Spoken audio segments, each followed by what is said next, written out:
जय हिंद दोस्तों, मैं एक नाम सुधा राजेश पटेल एक सर्विस में न्यूज चैनल 25 अक्टूबर 2025 में आप सभी का हार्दिक स्वागत करता हूं। पहले खबर बताऊंगा हेडिंग, इसके बाद विस्तार से। ईएसएम को 257 करोड़ की मंजूरी, सीएपीएफ की पांचवी बैठक भी फेल। 8 सीपीसी का गठन का ऐलान, डीए 60% मर्ज, नवंबर में घोषणा।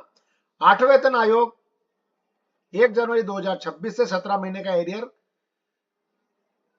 कमांडर कॉन्फ्रेंस में घोषणा। 75% अग्निवीर परमानेंट की खबर स्थायी। अग्निवीर 75% रिटेंशन पर सेना ने दिया स्पष्टीकरण। एमएससीपी पर बड़ी खबर, 60% 60 की सर्विस पर भी मिलेगी 3 एमएससीपी। पूर्व सैनिकों की भर्ती। अब खबर विस्तार से। सीएपीएफ सेना में सशस्त्र झंडा दिवस की कोष से मिले 257 करोड़, आर्थिक मदद दुगनी। सीएपीएफ में नहीं हुआ ऐसे कोष का गठन। ये दिवाली तोहफा है। पिछले सप्ताह रक्षा मंत्री राजनाथ सिंह ने भारतीय सेनाओं के गैर पेंशन धारकों और पूर्व सैनिकों, उनके आश्रितों को माफ कीजिएगा, आश्रितों को विधवाओं के बच्चों की शिक्षा से लेकर शादी में दी जाने वाली आर्थिक सहायता राशि में दोगुनी वृद्धि कर उन्हें दिवाली का तोहफा दिया है। इस निर्णय से सरकार पर लगभग 257 करोड़ का खर्च आएगा। यह खर्च सशस्त्र बल झंडा दिवस कोष से वहन होगा।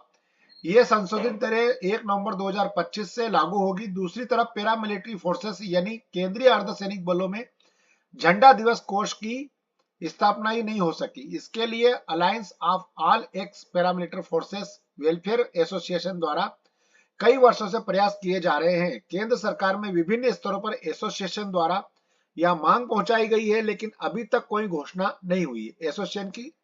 एसोसिएशन की गृह राज्य मंत्री नित्यानंद राय से अर्धसैनिक झंडा दिवस कोष के गठन को लेकर 5 बार मुलाकातें हुई है, लेकिन मंत्री द्वारा सांसद में दिए गए 7 दिसंबर 2022 को राज्यसभा में दिए गए लिखित जवाब से लाखों पैरामिलिट्री परिवार को ठेस पहुंची, जिससे में उन्होंने कहा कि हर फोर्स का अलग अलग झंडा है, वे अपने दौर पर स्थापना दिवस मनाते हैं। बतौर रणबीर सिंह, जहां तक झंडा दिवस कोष स्थापना करने का सवाल है, गृह राज्य मंत्री ने इस महत्वपूर्ण प्रश्न का जवाब नहीं दिया और निवारण किया।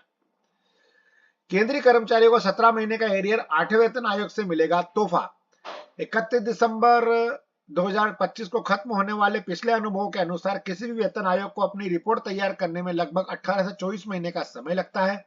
इसके बाद रिपोर्ट पर सरकार की समीक्षा और अंतिम मंजूरी में 3 से 9 महीने लग जाते हैं। उदाहरण के तौर पर 7वें वेतन आयोग फरवरी 2014 में गठित हुआ था। उसने नवंबर 2015 में अपनी रिपोर्ट सौंपी थी। वही इसे 1 जनवरी 2016 से लागू किया गया था।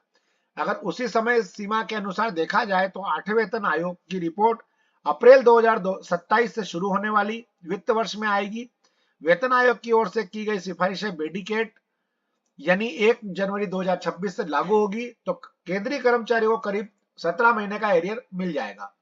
केंद्र सरकार के कर्मचारियों की मांग है कि पुराने नियम के अनुसार जब डीए 50% से अधिक हो जाता है तो उसे मूल वेतन में मिला दिया जाए। कुछ मीडिया रिपोर्ट्स में यह भी दावा किया गया है कि डीए को मिलाया जा सकता है। हालांकि सरकार ने स्पष्ट किया है कि डीए को मूल वेतन में मिलाने का फिलहाल कोई प्रस्ताव नहीं है।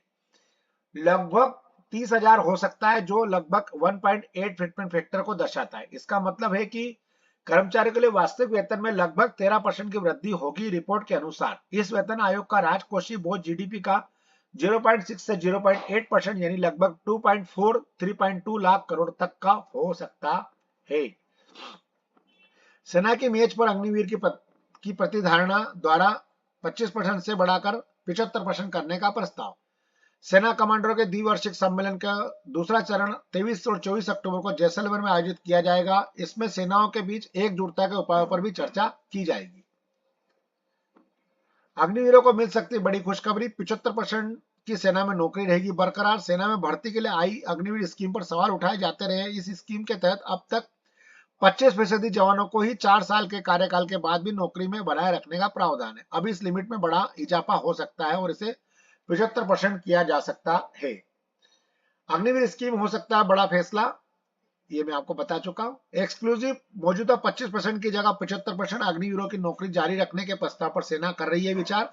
जैसलमेर में गुरुवार से शुरू होने वाले सेना कमांडर सम्मेलन में अग्निवीरों की सेवा निरंतरता बढ़ाने तीनों सेनाओं के बीच एकजुटता मजबूत करने और मिशन सुदर्शन चक्र के अमल की समीक्षा पर चर्चा होने की संभावना है। सेना ने किया साफ अग्निवीरों के स्थायी सैनिकों के रूप में रिटेंशन रेट 75% तक बढ़ाने की खबरें भ्रमक। सेना ने साफ किया कि अग्निवीरों की वर्तमान भर्ती तथा स्थायी नियुक्ति प्रावधानों में किसी प्रकार का बदलाव नहीं है। वर्तमान व्यवस्था के अनुसार 25% अग्निवीरों की ही सेना में बतौर सैनिक स्थायी नियुक्ति मिलेगी। अग्निवीरों की स्थायी नियुक्ति की मौजूदा 25% सीमा को बढ़ाकर 75% करने की सेना की कोई योजना नहीं है। इतना ही नहीं, सेना ने यह भी कहा है कि अग्निवीरों की स्थायी नियुक्ति की कैंपिंग बढ़ाने का विषय शुक्रवार को जैसलमेर में शुरू होगा। सैन्य कमांडर सम्मेलन के एजेंडे में नहीं है। सेना में अग्निवीर की स्थायी नियुक्ति का कोटा बढ़ाने संबंधी खबरों को काल्पनिक और गलत करार देते हुए सेना ने शुक्रवार को जारी बयान में कहा है कि इस तरह की चर्चाएं सेना कमांडरों के सम्मेलन का हिस्सा नहीं है। साथ ही यह कहा कि अग्निवीरों को स्थायी रिटेशन की दर से इजाफे की बात भी भ्रमक है। हालांकि अग्निवीरों से रिटायर होने वाले जवानों को केंद्रीय अर्धसैनिक बलों की नियुक्ति में प्राथमिकता दी जाएगी। कुछ राज्यों की सरकारों तथा केंद्रीय सार्वजनिक उपक्रमों ने भी अग्निवीर को अपने यहाँ एक निश्चितता प्रतिशत में रोजगार देने की घोषणा कर रखी है। 60 साल तक के सेवा विस्तार पाने वाले कर्मचारियों को पेंशन लाभ के साथ योजना का लाभ भी दिया जाना चाहिए, दिल्ली हाईकोर्ट का फैसला। न्यायमूर्ति नवीन चावला, न्यायमूर्ति शैलेंद्र कौर की खंडपीठ ने कहा कि जिन कर्मचारियों की सेवा 60 वर्ष तक मानी जाती है उन्हें पेंशन लाभों के साथ साथ एमएससीपी योजना के लाभ भी दिए जाने चाहिए। याचिकाकर्ता केंद्रीय रिजर्व पुलिस बल सीआरपीएफ में कार्यरत थे। वे 57 वर्ष की आयु में प्राप्त करने पर सेवानिवृत्त हुए थे। इसके लिए उन्होंने संशोधित सुनिश्चित कैरियर प्रगति एमएससीपी योजना के तहत बीएसएफ कर्मियों की पेंशन की गणना के लिए सेवानिवृत्ति की काल्पनिक तिथि लागू होगी। न्यायालय ने सेवानिवृत्त सीमा सुरक्षा बल बीएसएफ कर्मियों याचिकाकर्ताओं द्वारा रिट याचिका को स्वीकार कर लिया और प्राधिकारियों को निर्देश दिया है कि वे उन्हें एमएसपी की योजना के तहत तीसरी वित्तीय उन्नयन प्रदान करें। न्यायालय ने कहा कि देव शर्मा बनाम भारत तिब्बत सीमा पुलिस 2019 मामले में निर्धारित 60 वर्षों की बढ़ी हुई सेवानिवृत्त आयु का लाभ एमएससीपी लाभ प्रदान करने के लिए नियमित सेवा की गणना पर भी लागू होना चाहिए। न्यायमूर्ति नवीन चावला और न्यायमूर्ति शैलेंद्र कौर की खंडपीठ ने तदनुसार हम वर्तमान याचिका को स्वीकार करते हैं और प्रतिवादियों को निर्देश देते हैं कि वे याचिकाकर्ता का मामला एमएससीपी के लिए अधिकारी के दावे का मूल्यांकन करने के लिए नियुक्त स्क्रीन कमेटी के समक्ष रखे, जो कि याचिकाकर्ता के मामले में विचार करेगी और उन्हें 60 वर्ष की आयु प्राप्त करने तक नियमित सेवा में बने रहने के रूप में मानेगी और तदनुसार एमएससीपी योजना के अनुसार तीसरे वित्तीय उन्नयन लाभ के अनुदान के लिए उन्हें उनके दावों पर कार्रवाई करेगी। याचिकाकर्ता के अधिवक्ता अंकुर छिब्बर ने प्रतिनिधित्व किया है कि जबकि प्रतिवादियों की ओर से सीजीएससी रणवीर सिंह उपस्थित हुए। याचिकाकर्ता सेवानिवृत्त बीएसएफ कर्मियों ने एमएससीपी योजना के तहत वित्तीय उन्नयन के लिए अपने आवेदनों को अस्वीकार किए जाने की चुनौती दी थी। उन्होंने तर्क दिया है कि उन्होंने 30 वर्ष की सेवा पूरी कर ली थी, लेकिन 57 वर्ष की सेवानिवृत्ति के कारण उन्हें योजना के तहत तीसरे वित्तीय उन्नयन से वंचित कर दिया गया है।